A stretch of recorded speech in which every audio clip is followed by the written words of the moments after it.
నిమిషాలు దేవుని యొక్క వాక్యాన్ని ధ్యానం చేద్దాం. మనకు మాత్రం దేవుడు ఆయన స్వరూపంలో మానవులు సృజించాడు, ఆయన జీవాయువు ఊదాడు, ఈ భూమి మీద జీవించడానికి మనల్ని పంపించాడు. పంపిస్తూ మీరు ఫలించండి అని ఆశీర్వదించాడు. మరి వాటికంటే మనం శ్రేష్ఠులు, ఆ జంతువులన్నిటికంటే కూడా మనం శ్రేష్ఠులు కదా. మరి శ్రేష్ఠులైనప్పుడు, దేవుని స్వరూపం ధరించుకున్నప్పుడు ఈ భూమి మీద వచ్చినటువంటి మనము దేవునికి లెక్క అప్ప చెప్పవలసి ఉన్నది. మీరు అనుకోవచ్చు, ఇది ఎవరు చూశారులే, జరగబోయేది ఎవరు చూశారులే అని మీరు అనుకోవచ్చు.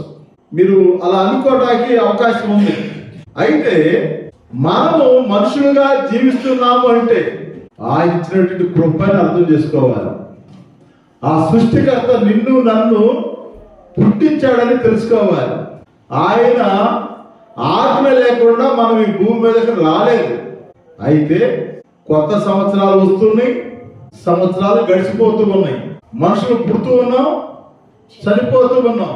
దీనికి జవాబుదారి అనేది దేవుని దగ్గర మనము చెప్పేవారిగా ఉండాలి. పుట్టినప్పుడు మన కుటుంబానికి అందరికి ఆనందమే. మన ఇంటికి వారసుడు పుట్టాడనో, వారసురాలు పుట్టిందనో ఆనందమే. చనిపోయినప్పుడు దుఃఖమే. అయ్యో, ఒక మనిషి మనం కోల్పోయాము, మన కుటుంబంలో ఒక మనిషిని కోల్పోయామని బాధ కలిగింది. ఇప్పుడు శారీరక సంబంధమైనటువంటి నీకే పుట్టినప్పుడు ఆనందం కలిగింది, చనిపోయినప్పుడు బాధ కలిగింది. మరి సర్వోన్నతుడైనటువంటి సృష్టికర్త నిన్ను నన్ను పుట్టించి ఉన్నాడు. పుట్టించినటువంటి దేవుడు నువ్వు పుట్టితే ఆయనకు ఆనందం. ఎక్కడ పుట్టాలి? ఎక్కడ పుట్టాలి? మనం ఆత్మీయంగా పుట్టాలి. శారీరకంగా అందరూ పుడతాం, కానీ ఆత్మీయంగా అందరూ పుట్టాలి. అప్పుడు సృష్టికర్తకు ఆనందం. అవునా? మనము మరణించిన మన కుటుంబ సభ్యులకు బాధేమో కానీ దేవునికి ఆనందం. నేను ఇచ్చినటువంటి కాలాన్ని పరిపూర్ణంగా జరిపించి కాలం పూర్తి చేసుకున్నాడు. ఆయన నేను ఖచ్చితంగా రెండవ రాకడలో లేపాలి అనే ఉద్దేశం దేవునికి ఉంటుంది. తీర్పు దినాన నిన్ను తప్పించి ఆయన పక్కన సింహాసనం వేసి కూర్చోబెడతానికి ఆయనకు ఆనందం కలిగింది.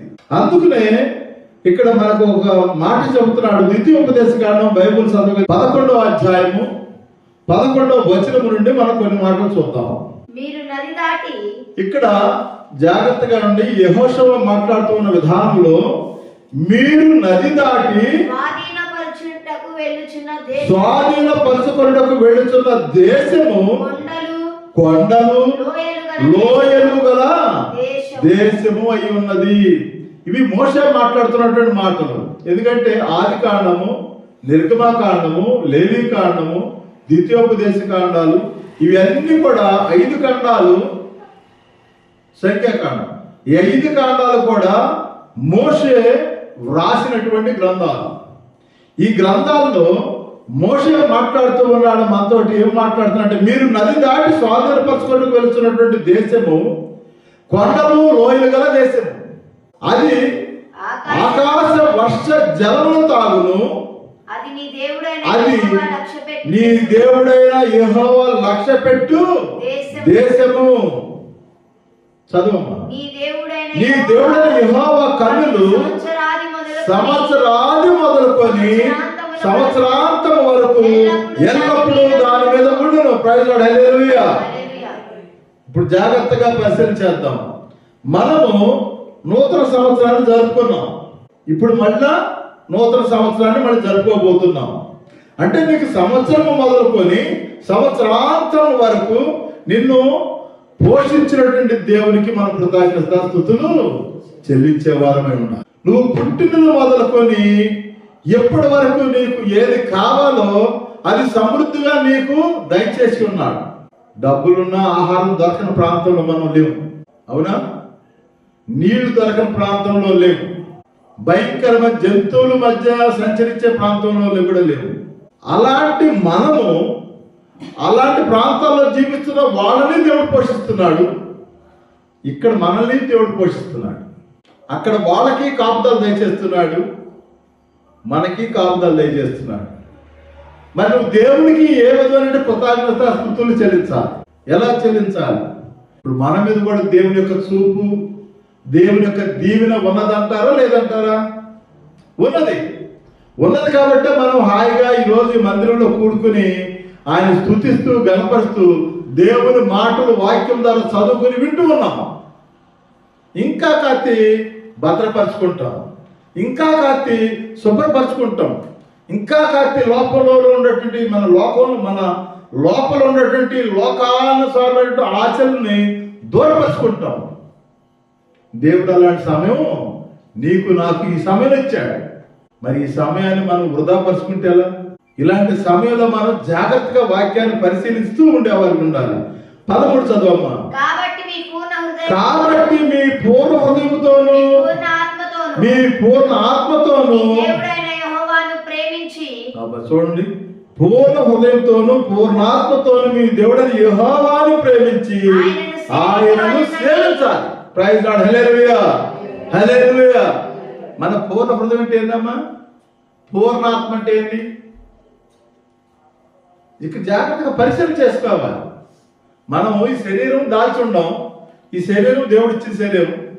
లోపల మనసు ఉంది, మనసు కూడా ఉంది, హృదయం ఉంది, జ్ఞానం ఇచ్చాడు, ఆలోచింపజేయగలిగినటువంటి జ్ఞానం ఉన్నది.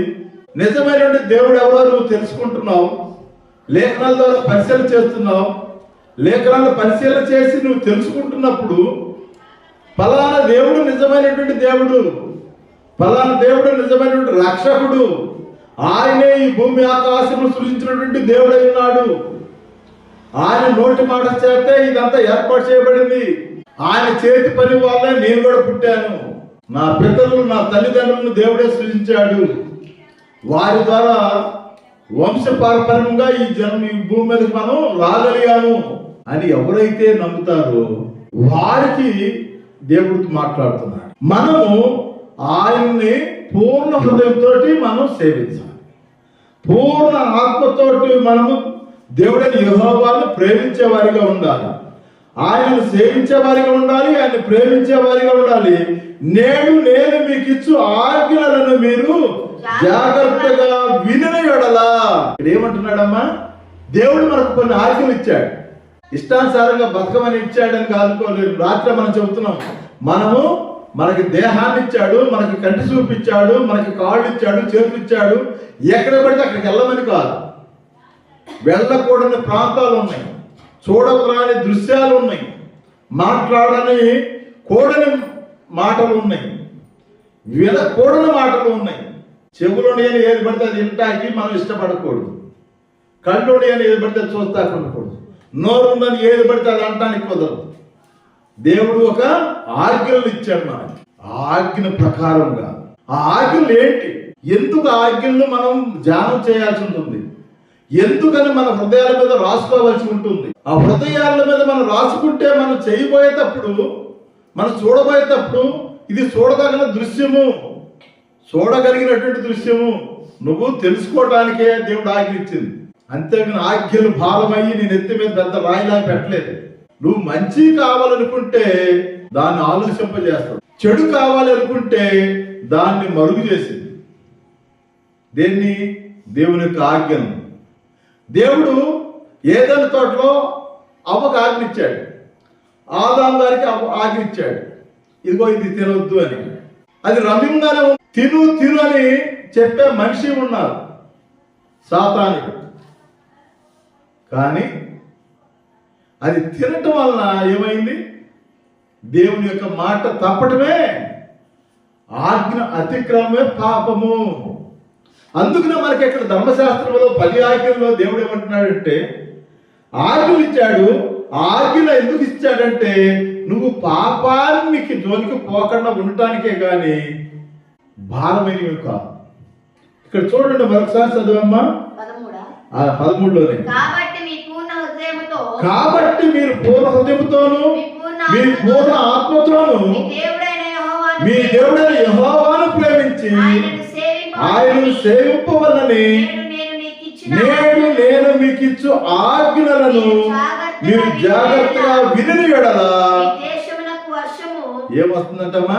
విదేశము దేవుని యొక్క ఆజ్ఞలు జాగ్రత్తగా పాటించి జీవించినప్పుడు ఏమొస్తుందంటే మీ దేశంలో వర్షము అనగా తొలకరి వానలను వానను కడవరి వానలను దాని కాలమున కురిపించేదను. ప్రైజ్ లార్డ్, హల్లెలూయా. ఇప్పుడు ఎలా జరుగుతుంది? నాట్లు వేసేటప్పుడేమో నీళ్లు ఉండవు, కోతలు కోసేటప్పుడేమో తుఫాన్లు వరదలు వస్తున్నాయి. దేనికి వస్తున్నాయి ఇలా? అసలు ఎవరన్నా ఒక్కసారి ఆలోచిస్తున్నారా? సృష్టి కాలం తప్పిందా, లేదా మనం కాలం తప్పామా, లేదా మనం దేవుని భయం నుంచి తొలగిపోయామా? ఈ మాటలను బట్టి జాగ్రత్తగా ఆలోచించండి. ఈ మాటలను బట్టి మనం బాగా పరిశీలన చేస్తే మనం దేవుని యొక్క మాటని, దేవుని యొక్క ఆజ్ఞను తొలగిపోయాం. అందుకనే నిన్ను ఆయన మొత్తుతున్నాడు అన్నమాట. లేకపోతే చక్కగా పంటలు పండే సమయంలో తుఫాన్లు కనపడుతుంది. అది దేవుని రాకడకు సూచనలు. మనకి మత్తయి సువార్త 24వ అధ్యాయంలో చెబుతా ఉంటాడు, దేవుని యొక్క రాకడకు సూచనలు మనిషి మీదకి మనిషి, రాజ్యం మీదకి రాజ్యము, అకాల వర్షాలు, భూకంపాలు, భయంకరమైన తెగుళ్ళు, యుద్ధ సమాచారము, ఇవన్నీ జరుగుతున్నాయిగా. అంటే ఏంటి దాని అర్థం? దేవుని యొక్క రాకడ అతి సమీపంగా ఉన్నది. మనమేమో పండగ వస్తేనేమో పండగ చేసుకుంటున్నాము, నూతన సంవత్సరం వస్తే మనం నూతన సంవత్సరం పండుగ చేసుకుంటున్నాము. కానీ మన హృదయాలు ఎక్కడుండి అంటే లోకంలో ఉన్నాయి. అందుకనే దేవుడు ఏమంటున్నాడంటే 2 కొరింథీయులు చూడమ్మా 5వ అధ్యాయం 17వ వచనం, కాగా ఎవడైనను క్రీస్తు నందు ఎన్న ఎడల వారు నూతన సృష్టి, పాతవి గతించెను, ఇవిగో కొత్త వాయను. ప్రైజ్ లార్డ్, హల్లెలూయా. ఇక్కడ దేవుడు మనతో మాట్లాడుతున్నటువంటి మాట ఏంటంటే ప్రతిది కూడా మనం జాగ్రత్తగా పరిశీలన చేసుకోవాలి. దేవుని చెప్పిన మాటే మనము వినేటట్టుగా ఉండాలి. ఇప్పుడు మనం ప్రార్థనకు వస్తున్నాం, నూతన సంవత్సరం వచ్చింది, నూతనంగా చక్కగా తలగపోసుకుంటాం, మంచి మంచి కొత్త బట్టలు కుట్టించుకుంటాం. ఈ సంవత్సరం అంతా కూడా నూతనంగా ఉండాలి. నా పాత జీవితం గురించి ఆలోచీడు, పాత పరిస్థితులు మారిపోవాలి. అప్పులు అవ్వచ్చు, వ్యాధులు అవ్వచ్చు, లేదా ఇంకేదైనా సమస్యలు అవ్వచ్చు, అయ్యింది దూరపడిపోవాలి. ఈ సంవత్సరం నేను కొత్తగా ఉండాలి, బాగా గట్టిగా డబ్బులు సంపాదించాలి అని ఆలోచనలో ఉంటాడు. అవునా? చాలా మంది అదే కోరుకుంటారు. కానీ నా పాత జీవితాన్ని దూరపరుచుకుని కొత్త జీవితం అనుభవించాలి అని ఎంతమంది కోరుకుంటారు? ఎంతమంది నా కంటికి, నా చెవులకి, నా నోటికి తాళం వేసుకుంటాను, దేవుని మాత్రమే స్తుతించడానికి, దేవుని మాట వినటానికే చెవులు వాడతాను, దేవుని వాక్యం చదవటానికి చూస్తాను అనే ఆలోచన ఎంతమందికి ఉంటుంది? ఇక్కడ ఏమన్నాడు? మనకు చక్కగా చెప్పి వివరించాడు. కాగా ఎవడైనా క్రీస్తు యందు ఎడల వాడు నూతన సృష్టివి, పాతవి గతించాలి. మనం ఏం కోరుకుంటాం? మన అప్పులు గతించాలని కోరుకుంటాం, మన దీనస్థితి గతించిపోవాలని కోరుకుంటాం, లేదా మన పరిస్థితులు మారిపోయి చక్కగా మరి నూతనమైనటువంటి భవంతులు కానీ, నూతనమైనటువంటి పొలాలు కానీ, నూతనమైనటువంటి వస్త్రాలు కానీ, నూతనంగా అయ్యి ఉండాలి అనుకుంటామే. కానీ హృదయం, శుద్ధ హృదయంతో దేవుణ్ణి ఆరాధించాలి, పరిపూర్ణమైన హృదయంతో దేవుణ్ణి ఆరాధించాలని ఒక్కరినే మనం తీసుకుంటున్నావా? ఒక్కసారి ఆలోచించు. దేవుడు కోరుకుంటున్నాడు మనల్ని. మరి ఇగో పాతవి గతించెను, కొత్తవి ఆయను, సమస్తము దేవుని వలనైనవి, ఆయన మనలను క్రీస్తు ద్వారా తనతో సమాధాన పరుచుకొని ఆ సమాధాన పరుచు పరిచర్యను చూడండి, జాగ్రత్తగా పరిశీలన చేయండి. మనం ఏ విధంగా ఉన్నాం? ఇప్పుడు నూతన హృదయాన్ని ధరించుకోవడానికి సిద్ధంగా ఉన్నామా? గత రాత్రి మనం దేవుని వాక్యం చెప్పుకుంటూ దేని గురించి చెప్పుకున్నాం? దేవుని యొక్క తీర్పు మనకి ఉంటుంది. మరి ఆ తీర్పు ఉన్నప్పుడు ఈ సంవత్సరాలు మనకి వస్తూ ఉన్నాయి, సంవత్సరాలు పోతూ ఉన్నాయి. అవునా? దేవునికి సమాధానం చెప్పు. మరి ఈ సమయంలోనే ఈ లోకానుసారమైనటువంటి పండగ చేసుకుంటున్నావు, ఈ లోకానుసారమైన జీవితాన్ని జీవిస్తున్నావు, వేషధారణ కలిగి ప్రార్థన వస్తూ వెళుతున్నావు అనుకుందాం.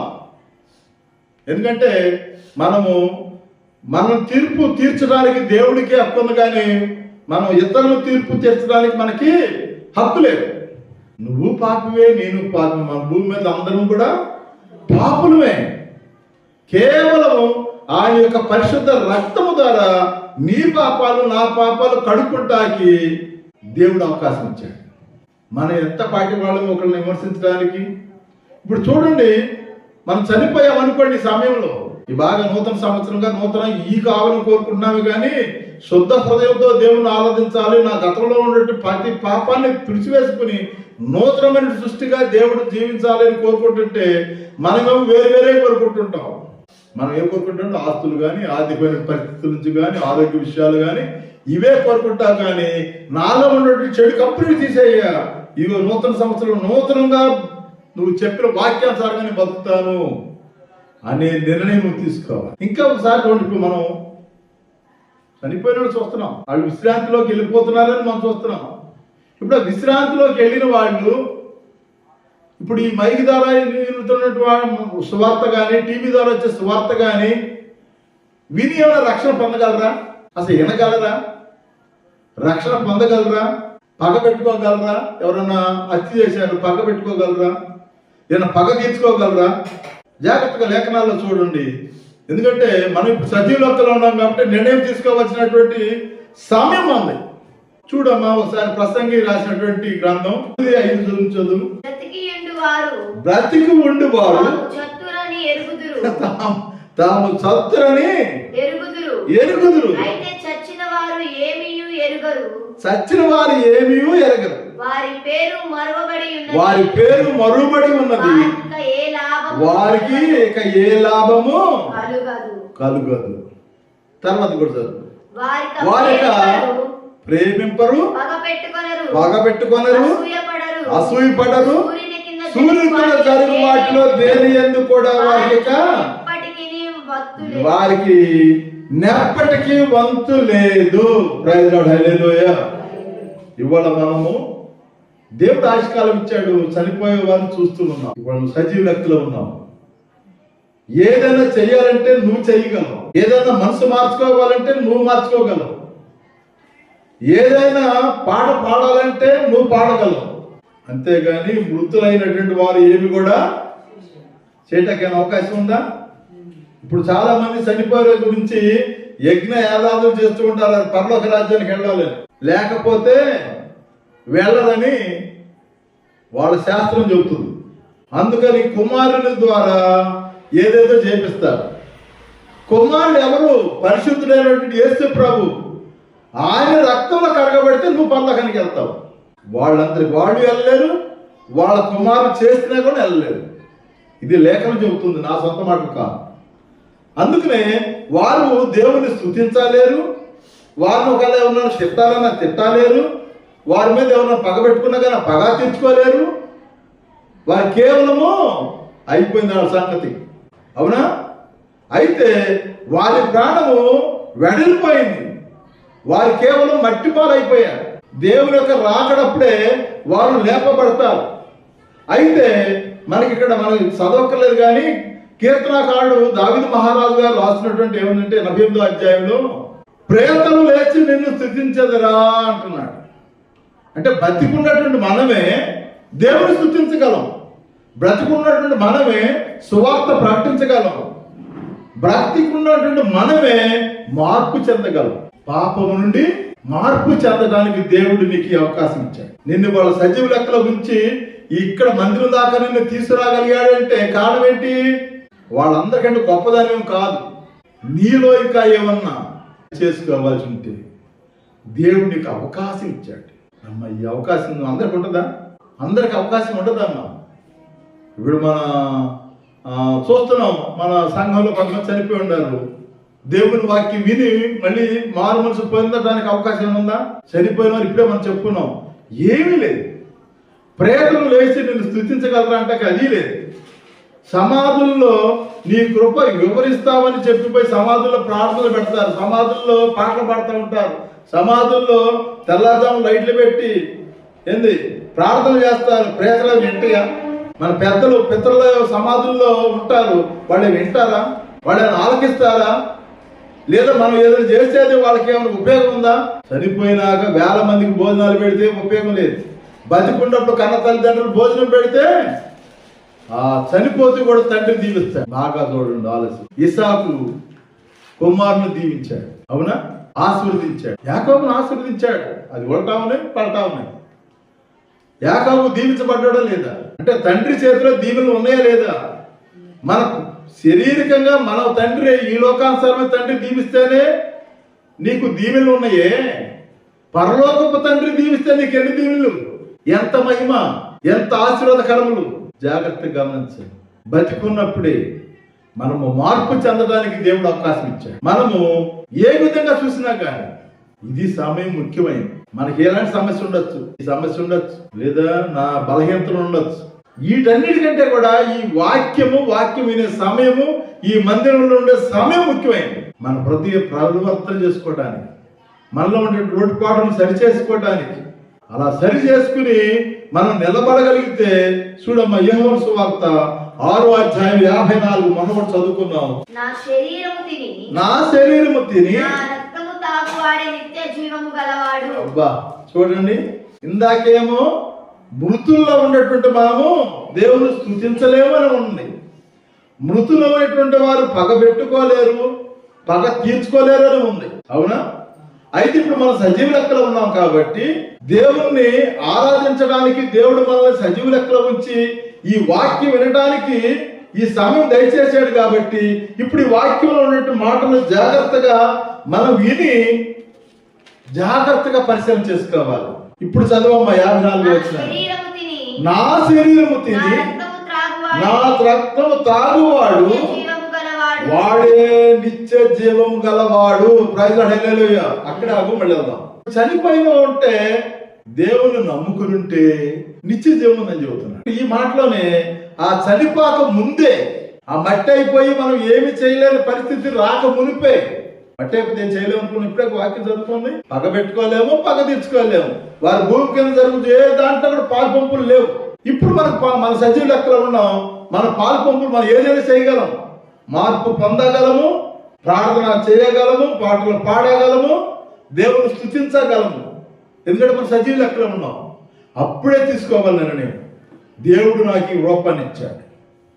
దేవుడు నాకు ఎన్నో సంవత్సరాలు ఇస్తున్నాడు, ఆయుష్కాలాన్ని ఇస్తున్నాడు. నేను దేనికి ఉపయోగపడాలి, ఎవరికి ఉపయోగపడాలి? నా దేవునికి నేను ఉపయోగపడేటట్టుగా ఉండాలనే నిర్ణయం తీసుకోవాలి. ప్రైజ్ లార్డ్, హల్లెలూయా, హల్లెలూయా. ఆ నిర్ణయం చొప్పునే మనం నిర్ణయం తీసుకుంటే మన రక్షకుడి దగ్గరికి రావాలి, మన పాప విమోచకుడి దగ్గరికి రావాలి. ఆయన యొక్క పరిశుద్ధ రక్తం ద్వారా మనం కుమారుడు ద్వారా రక్షణ, కుమారుడు ద్వారా రక్షణ మనం వింటున్నాం కదా ఇచ్చినప్పటి నుంచి. ఆ కుమారుడే ఎవరంటే యేసు ప్రభు.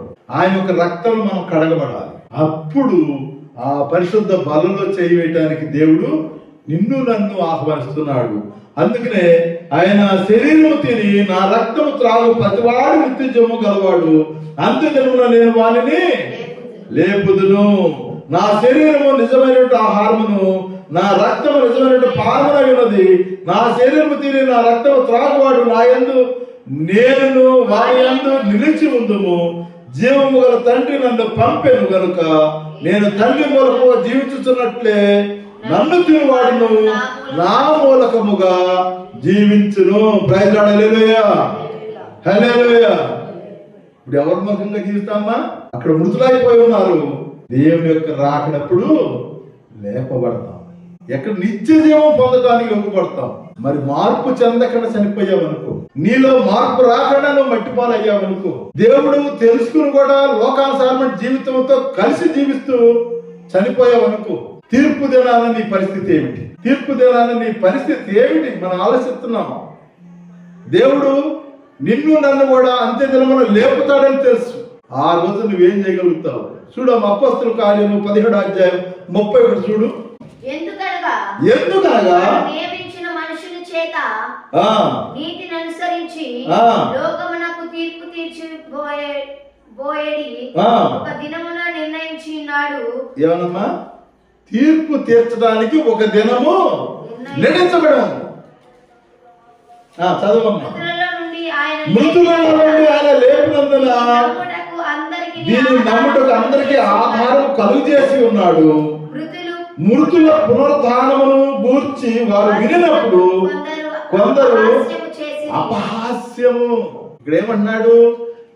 మీరు చనిపోయినా నేను వచ్చేటప్పుడు తిరిగి లేపుతానయ్యా, మీకు నిత్య జీవం ఇస్తానయ్యా. ఎందుకంటున్నాడు? ఇదిగో నా శరీరం తిని నా రక్తము త్రాగు, దానిలో పాల్గొనే ప్రతి వారిని కూడా దేవుని రాకడ ఆలస్యమైతే, మనం చనిపోతే దేవుని రాకడ వచ్చినప్పుడు తిరిగి లేపితే ఇక తీర్పులు నీకు రాక. చూడండి, చక్కగా చెప్పాడు. అయితే ఈ విషయాన్ని చాలా మంది నమ్మరు. సచ్చినాక ఎవడు చూశాడులే, సచ్చినాక ఎవడు చూశాడు? ఇప్పుడు సంపాదించుకుందాం, ఇప్పుడు తిందాం, ఇప్పుడు తిరుగుదాం, ఇప్పుడు దాచుకుందాం, లేదా దోసుకుందాం, లేదా ఆక్రమించుకుందాం. ఇదంతా ఎవరి పని? దుష్టుడు ఆలోచన. దుష్టుడు ఆలోచన నుంచి నువ్వు బయటికి రావాలి. నీకు కొత్త జీవితాన్ని దేవుడు దయచేయాలంటే నీకు ఆలోచన రావాలి. ఆలోచన నుంచి నువ్వు బయటికి రావాలి.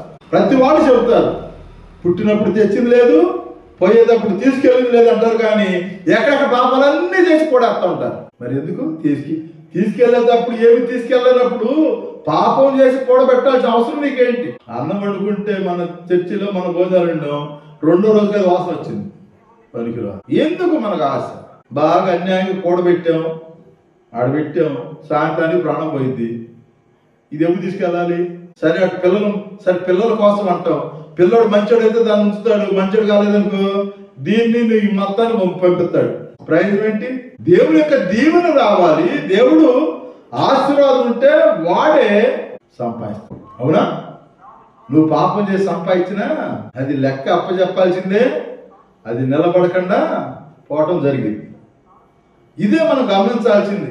ఎందుకంటే దేవుడు తీర్పు తీర్చడానికి సిద్ధంగా ఉన్నాడు. ఎందుకంటే మనము మృతులమైనంత మాత్రాన చనిపోయాము, ఇక లేదు అన్నది మాత్రం వద్దు. అందుకనే ఇక్కడ అంతా అంటారు కొంతమంది, అపహాస్యము చేసి మరికొందరు దీని గురించి నీవు చెప్పినది ఇంకొకసారి విందుమని చెప్పి అలాగుండక పౌలు వారి మధ్య నుండి వెళ్ళిపోయాడు. ఇంటే ఎవరైనా చెప్తా, ప్రార్థనకు వస్తే దేవుని యొక్క నీతి మాటల గురించి చెప్తాం.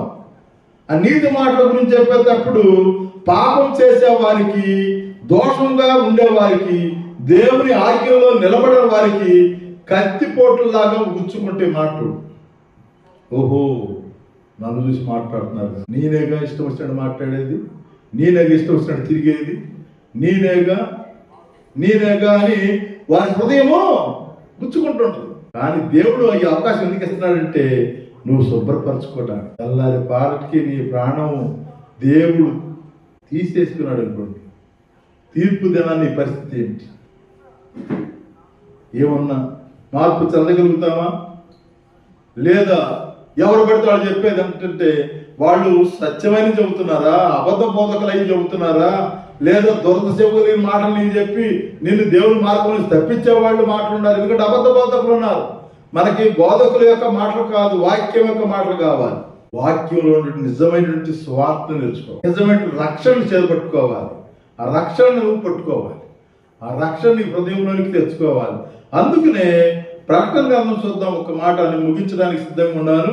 ప్రకటన గ్రంథం 14వ అధ్యాయం చదువమ్మా. 14వ అధ్యాయం 12వ వచనం. దేవుని ఆజ్ఞలను ఇక్కడ జాగ్రత్తగా గమనించేది నా సొంత మాటలు కాదు, దయించి బైబిల్లో రాయబడినటువంటి మాటలు. 12వ అధ్యాయం చక్కగా చదువు. దేవుని ఆజ్ఞలను, యేసును కూర్చున్నటువంటి విశ్వాసమును గైకొనుచున్న పరిశుద్ధుల ఓర్పు ఇందులో కనపడుతున్నది. హల్లెలూయా, హల్లెలూయా. ఇక్కడ దేవుడు మనతో చక్కగా మాట్లాడుతున్న మాట ఏమిటంటే, చూడండి మరొకసారి నేను చదువుతాను. దేవుని యొక్క ఆజ్ఞలను, ఏంటి ఆజ్ఞలు? 10 ఆజ్ఞలు. చాలా మంది 2 ఆజ్ఞలు అంటున్నారు. 2లోనే 10 ఉన్నాయని తెలుసుకోవాలి. 2 ఆజ్ఞలు ఏమిటంటే, ఈ 2 పలకల మీద ఉన్న ఆజ్ఞ మొదట ఆజ్ఞ, 2వ పలక మీద ఉన్నటువంటి 2వ ఆజ్ఞ. నీ పూర్ణ హృదయంతోనూ, నీ పూర్ణ మనసుతోనూ, నీ పూర్ణ వివేకంతోనూ దేవుణ్ణి ఆరాధించు. అంటే దేవుణ్ణి ఏ విధంగా ఆరాధించాలో మొదటి పలక మీద ఉన్నటువంటి మాటలు తెలియపరుస్తాయి. అవి 4 ఆజ్ఞలు. నీ పొరుగు వాణ్ణి ప్రేమించు, 2వ ఆజ్ఞ చిన్నదే. నీ పొరుగు వాణ్ణి ఏ విధంగా ప్రేమించాలి? నీ పొరుగు వాణ్ణి, నీ పొరుగువాడు ఎవరు? జాగ్రత్తగా పరిశీలన చేస్తే మనకు ఉన్నటువంటి ప్రతి వారు మన పొరుగువాడే. అవునా? ఆ ప్రతి వారిని తో మనం ఏ విధంగా సంబంధం కలిగి ఉండాలి? తల్లిదండ్రులతో ఏ విధంగా సంబంధం కలిగి ఉండాలి? తల్లిదండ్రులను ప్రేమించాలి, అబద్ధం ఆడకూడదు, దొంగలించకూడదు, నీ పొరుగు వారిని ఏది కూడా ఆశింపకూడదని అన్నాడు. అబద్ధ సాక్ష్యం పలుకకూడదు, నరహత్య చేయకూడదు. ఇది నీ పొరుగు వారి విషయం తెలియపరుస్తున్నాడు. ఇదే 2వ ఆజ్ఞ. నీ పొరుగు వారిని ప్రేమించిన మాట 2వ ఆజ్ఞ. ఈ 2 కొత్తవి వచ్చినాయి, పాత 10 అయిపోయినాయి అని అనుకుంటున్నారు చాలా మంది. కాదు, 2లోనే 10 దాగి ఉన్నాయి. తెలుసుకోవాలి, 2లోనే 10 దాగి ఉన్నది. వాటి గురించే వివరంగా 2 పలకలు 2 విధాలుగా, ఒకటి దేవుని కొరకు మనం ఏ విధమైన సంబంధం కలిగి ఉండాలో తెలియపరుస్తున్నటువంటి ఒక పలక, ఒక ఆజ్ఞ. నీ సోదరులతోటి, నీ తల్లిదండ్రులతోటి, నీ ఇరుగు పొరుగు వారితోటి, ప్రతి వారితోటి ఏ విధంగా కలిసి జీవించాలో 2వ ఆజ్ఞ యేసు ప్రభు చెప్పింది. అది 2వ పలక మీద ఉన్నటువంటి 6 ఆజ్ఞలు. అర్థం చేసుకోవాలి. అలా ఎప్పుడైతే నువ్వు అర్థం చేసుకుంటావో, ఇక్కడ మనం చూడండి, ఇక్కడ మనకు ఖచ్చితంగా ఏం చెబుతున్నాడు? దేవుని ఆజ్ఞలను, యేసుని కూర్చున్నటువంటి విశ్వాసము, గైకొలుస్తున్న పరిశుద్ధుల ఓర్పు ఇందులో కనపడుతున్నది. ఇక్కడ మనము ఈ ఆజ్ఞలు గైకొంటూ ఎవరి మీద విశ్వాసం ఉంచాలమ్మా? ఎవరి మీద విశ్వాసం ఉంచాలి? యేసు మీద విశ్వాసం ఉంచాలి. ఇక్కడ చాలా మంది యూదులు ఆజ్ఞలు పాటిస్తారు, యేసుని నమ్మరు. ఆ యేసుని నమ్మకి సిలువేశారు. కానీ యేసు ఒక మనుషుడు చేసే పనులు చేయలేదు. ఒక మనుషుడు చేయలేని పనులు చేశాడు దేవుడు. యేసు ప్రభు లోకంలో ఉన్నప్పుడు కుష్టి వ్యాధిగ్రస్తుల్ని బాగు చేశాడు. ఒక మనుషుడి వల్ల అవ్వదు. ఊస చేతులు కలిగిన వారు, దయ్యం పట్టిన వారు బాగు చేశాడా లేదా? చనిపోయిన వారిని కూడా తిరిగి లేపాడు. ఎవరైనా మానవుడు చేయగలడా ఈ పని? ఆయన చనిపోయి 3వ రోజున కూడా తిరిగి లేచాడు. ఎవరన్నా లేచారా? జాగ్రత్తగా పరిశీలన చేసుకోండి. అలా దేవుడు అంత శక్తిమంతుడు ఎవరు అంటే యేసు ప్రభు. దేవుడే మానవ స్వరూపాన్ని ధరించుకొని ఈ భూమి మీదకి రిక్తునిగా వచ్చాడు. ఎవరి కోసం వచ్చాడు? నీ కోసము, నా కోసము వచ్చాడు. నువ్వు నేను మార్పు చెందుతామని వచ్చాడు. నువ్వు నేను మార్పు చెందడమే కాదు, నిన్ను పరలోక రాజ్యాన్ని తీసుకెళ్ళడానికి వచ్చాడు. ఎందుకంటే ఆయన నిన్ను బాగా ప్రేమించాడు. ఎందుకు ప్రేమించాడు? ఆయనను ఆయన స్వరూపం నీకు ఇచ్చాడు, అందుకనే ప్రేమించాడు. బయట ఎన్నో ఉన్నాయి, రకరకాలైన ప్రాణం కలిగినటువంటి జంతువులు ఉన్నాయి. వాటిని మనం ప్రేమిస్తాము, కానీ దేవుడి సృష్టి అంతే. నీ అన్నిటికంటే కూడా నిన్ను ఎక్కువగా ప్రేమించాడు. అందుకనే మనము దేనికి వ్యతిరేకంగా చూడండి, దేవుని యొక్క ఆజ్ఞలకు వ్యతిరేకంగా ఉన్నామా? యేసు గురించి వ్యతిరేకంగా ఉన్నామా?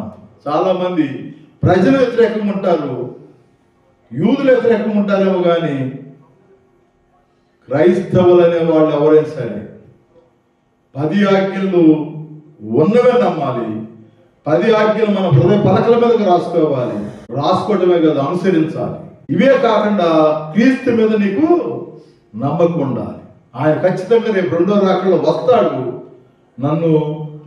ఆ సమయానికి నేను సజీవుడాలనుకుంటే సరే, ఒకళ్ళు మృతులై ఉంటే నన్ను లేపి తీసుకెళ్తాడు అనే ధైర్యం నీకు ఉండాలి. మరి కొత్త సంవత్సరం ఎత్తున్నాడంటే ఓకెత్తున్నాడా? నీకు పరిపూర్ణ మార్పు చెందుతామని ఇస్తున్నాడు. అదేవిధంగా 12 కూడా చూడమ్మా, 12వ అధ్యాయం 17 వచ్చి కూడా చూడు. ఇక్కడ కూడా చెబుతాడు అదే మాట. ఇక్కడ సర్పానికి మనకి తెలియపరుస్తున్నాడు. అందుచేత ఆ ఘట సర్పము ఆగ్రహము తెచ్చుకొని, ఘట సర్పం ఎవరు? ఇక్కడ మాట జాగ్రత్తగా పరిశీలన చేద్దాం. సాతాను. ఆఖరి సమయాల్లో దుష్టుడు మనతో యుద్ధం చేయడానికి పోతున్నాడు. ఎవరు దేవుని పెట్టలో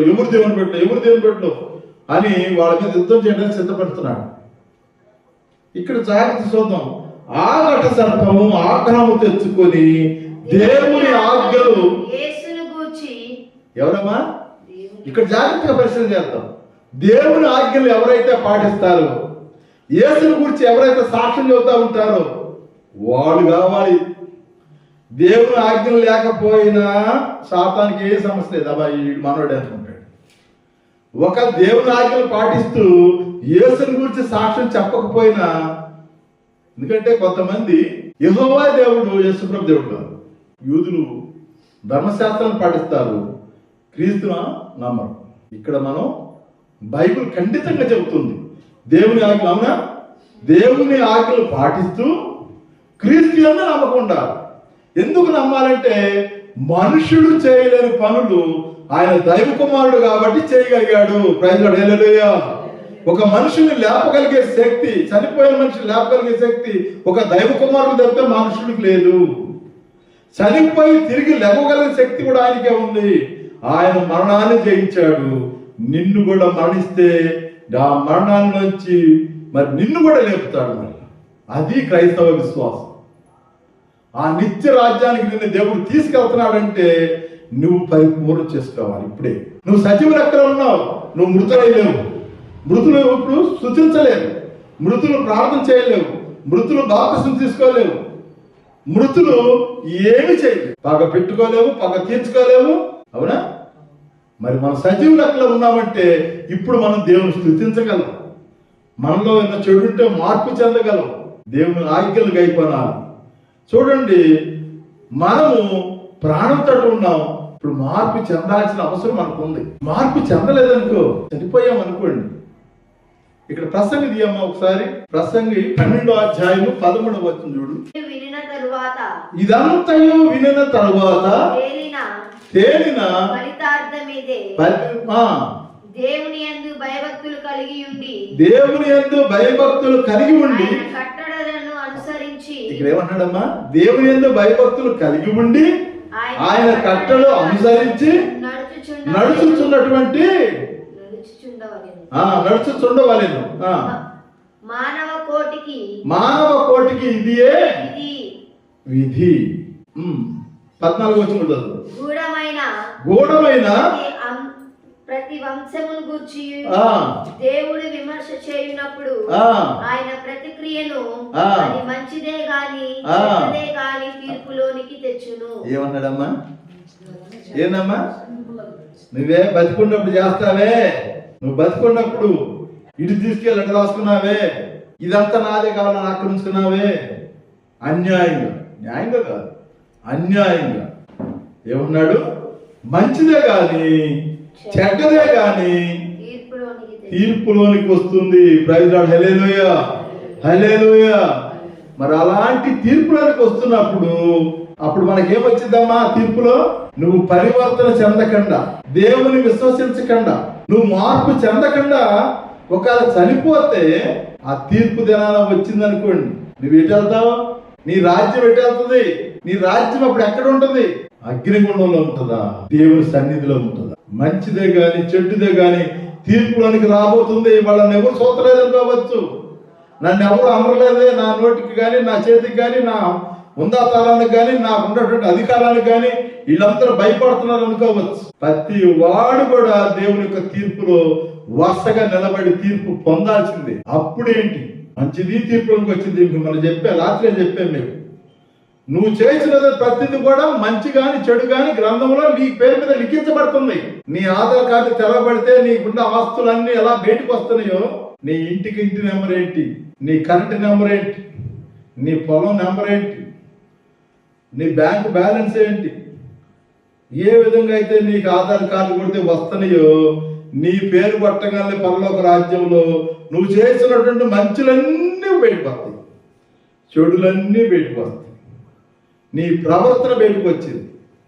కానీ యేసు క్రీస్తు నామంలో నువ్వు రక్షణ పొందితే ఆ రెండోది మొత్తం తీసేసేస్తాడు. ఆ మొదటియే గుర్తుపెట్టిస్తాడు దేవుడు. ప్రైజ్ లార్డ్, హల్లెలూయా. అలాంటి దేవుని నమ్ముకుంటే మనం చేసి ఉండొచ్చు. దేవునికి వ్యతిరేకమైన పనులు చేసి ఉండొచ్చు, సాతాను సంబంధాలుగా దిగి ఉండొచ్చు. కానీ మార్పు చెందితే దేవునికి ఆనందం. మనం ఇందాక చెప్పుకున్నాం, పిల్లాడు పుట్టినప్పుడు మనకు ఆనందం, నువ్వు క్రీస్తులో నూతనముగా సృజించబడితే దేవునికి ఆనందం. Praise Lord. Hallelujah, hallelujah. మరణిస్తే మనకి దుఃఖం, దేవుణ్ణి నమ్ముకోకుండా చనిపోతే దేవునికి దుఃఖం. అర్థమైందా? మనకి మనిషి చనిపోయాడు అనుకోండి, మనకి దుఃఖం కొద్ది నాళ్ళే, తర్వాత మర్చిపోతాం. మా నాన్న మర్చిపోయాను, మా అమ్మను మర్చిపోయాను, నా జీవితాన్ని కొనసాగిస్తున్నా, అంతే నా పిల్లలు కూడా. అవునా?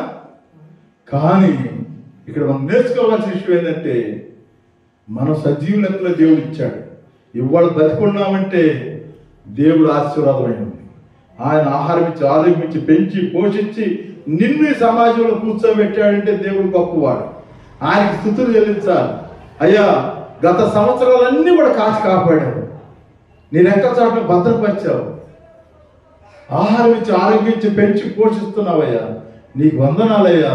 ఇదిగో నూతన సంవత్సరం దయచేయబోతున్నావు, నాలో నూతన హృదయాన్ని కూడా దయచేయ.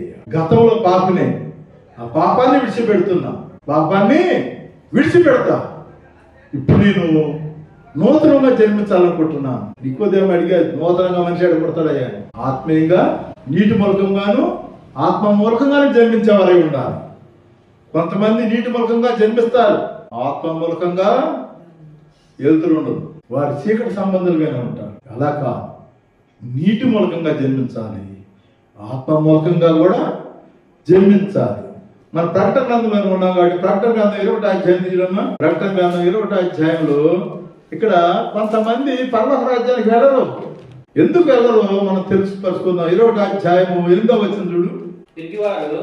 ఎవరమ్మా? యేసు ప్రభుని ప్రార్థనకు రావడానికి ఈ బైబిల్ కొంగు సాటును పెట్టుకుంటారు, చూసావా?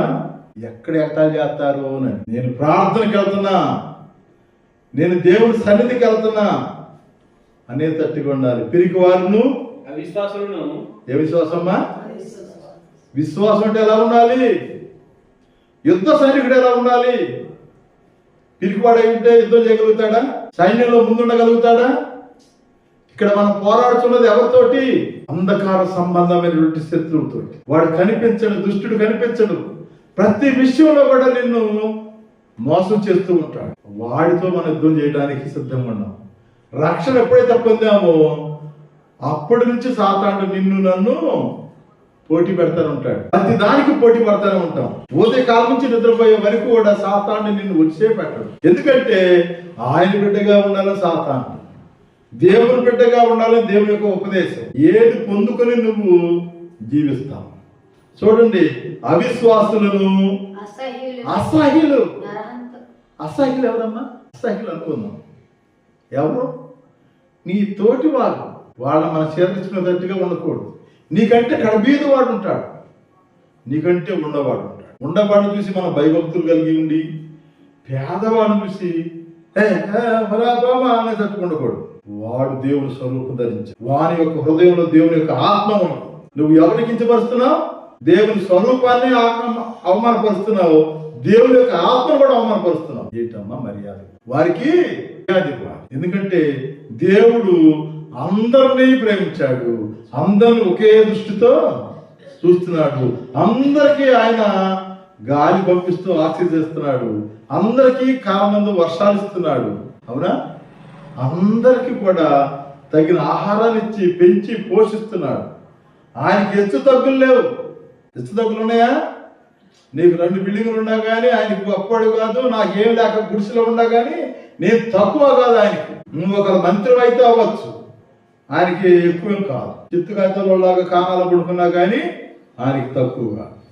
ఆయనకి అందరూ సమానమే. అలాంటి సమానం కలిగిన హృదయము నీలో రావాలి. అసహ్యం నీలో పుట్టకూడదు. ఒక మనిషిని చూసి ద్వేషం పుట్టకూడదు, ఒక మనిషిని చూసి అసూయ పుట్టకూడదు. అవునా? ఒక మనిషిని చూసి నరహత్యాకులు ఉండకూడదు. తర్వాత చదవాలి. నరహంతకులను. ఎవరమ్మా? ఇక్కడ వ్యభిచారులను, మాంత్రికులు, విగ్రహారాధికులు, అబద్ధీకులు అగ్నిగంధకములతో పాలు పొందుతారంట. ఇది రెండవ మరణం. శారీరకంగా చనిపోయింది కాక శారీరకంగా చనిపోయారు. ఇందా మనం చెప్పుకున్నాం, వాళ్ళు మృతులై ఉన్నారు, వాళ్ళు ఏం చేయరు.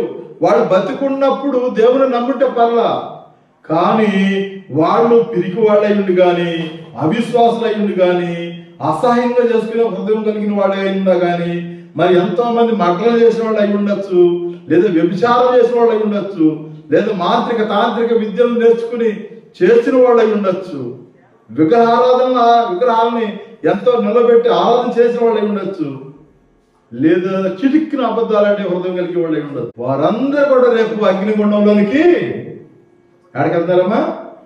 అగ్నిగుండంలోనికి వెళ్ళబోతున్నారు. వాళ్ళకు రెండవ మరణం, మనకి ఒక మరణమే. ఈ శారీరకంగా చనిపోతే దేవుడు తిరిగి లేపితే మనం డైరెక్ట్ గా పరలోకానికి. తీర్పు కూడా ఉండదు మనకు. ఎందుకు తీర్పు ఉండదంటే దేవుని యందు విశ్వసించాం, యేసు ప్రభుని రక్షకుడనే నమ్మాం, ఆయన రక్తంలో మనం కడగబడ్డాం, ఆయన ఆజ్ఞల చొప్పున జీవిస్తున్నాం, ఆయన యందు విశ్వాసం ఇచ్చాం. దేవుని యొక్క ధర్మశాస్త్రం ముందు విశ్వాసం ఉండాలి, యేసు ప్రభు మీద నమ్మకం ఉండాలి. ఈ రెండిట్లో ఏది లేకపోయినా సున్నా. రెండిట్లో ఏది లేకపోయినా నీ పని సున్నాయి. అందుకనే మనం ఏ విధంగా ఉండాలంటే, ఆ రెండవ మరణాన్ని పొందకుండా పరలోక రాజ్యం వెళ్ళాలి అంటే నేడు సజీవు లెక్కలే ఉన్నావు, నేడు మాట్లాడే స్థితిలో ఉన్నావు, నువ్వు వినగలిగే స్థితిలో ఉన్నావు, నువ్వు పాపాన్ని ఒప్పుకోగలిగే స్థితిలో ఉన్నావు, నువ్వు మార్పు చెందగలిగే స్థితిలో ఉన్నావు. అవునా? కాబట్టి నేడే రక్షణ దినం, నేడే రక్షణ. ఇవాళ ప్రార్థన చెయ్యి, నాలో ఉన్నట్టు లోటు పాటలన్నీ తీసివేయ, నాలో శుద్ధ హృదయం కలుగు చేయ, నేను నూతన సృష్టికి ఉండేటట్టుగా దయచేయ, నీ నూతనమైన బిడ్డగా ఉండేటట్టు దయచేయి. ప్రార్థన చేయి, పాప క్షమాపణ కోరు, నువ్వు దేవుణ్ణి నీ హృదయంలోనికి తెచ్చుకో. అప్పుడు నీవు సరిపోయినా నీకు దిగులేదు, నీ కుటుంబానికి నేను చెప్పలేదు కానీ నీకు దిగులేదు. ఆయన వచ్చినప్పుడు నిన్ను తీసుకుని దామా దా లే దా మన ఇంటికి వెళ్దా, ఇదిగో నా దగ్గర సింహాసనం ఉంది, కూర్చో. నువ్వు ఎన్నో ప్రయాసాలు పడి వచ్చావు, ఎన్నో శ్రమలు పడి వచ్చావు. క్రైస్తవ జీవితం అంటే తేలిగ్గా ఎన్నో ప్రయాసాలు పడి వచ్చావు, ఎన్నో శ్రమలు పడి వచ్చావు, ఎంతో దీనస్థితి నుంచి వచ్చావు. దా కూర్చో, శాంతించుకో, విశ్రాంతి పొందు. దేవుడు నిన్ను ఆహ్వానిస్తున్నాడు. అందువల్ల మరణం గురించి ఎవరు భయపడాల్సిన అవసరం లేదు, మరణం గురించి చింతించాల్సిన అవసరం కూడా లేదు. క్రైస్తవుడికి ఒక మరణము ఒక మెట్టు. ఏంటమ్మా? ఒక మెట్టు అనుకోవచ్చు. అయ్యో నేను జరుపుతున్న కుటుంబం, నువ్వు పుట్టకపోతే, నువ్వు అగ్ని పాలైపోతే ముందు నీ శరీరం గురించి కూడా నువ్వు చూసుకోవాలిగా, నీ ఆత్మ గురించి కూడా చూసుకోవాలిగా. అందుకనే మనము పరిపూర్ణంగా దేవుని విశ్వసిద్దాం, ఆయన నమ్ముదాం, ఆయన రక్షణలో పాల్గొందాం, ఆయన శరీరం తిని ఆయన రక్తం త్రాగుతూ ఆయన వచ్చి పర్యాంతం వరకు కూడా ఎదురు చూద్దాం. అదే సెవెంత్ డే వారి యొక్క నిరీక్షణ. ధర్మశాస్త్రం అనుసరించు, క్రీస్తు యందు విశ్వాసం ఉంచు, దేవుని కొరకు ఎదురు చూసే జనాంగము. ప్రైజ్ హల్లెలూయా. అలాంటి జనంలో నువ్వు నేను ఉండాలని కోరుకుందాం. ప్రార్థన చేసి మనలో లోటుపాట్లని క్షమించమని కోరుకుందాం. ఆయన రాజ్యానికి వారసులు అవుదాం. ప్రైజ్ హల్లెలూయా. దేవుడి వాక్యాన్ని దీవించును గాక.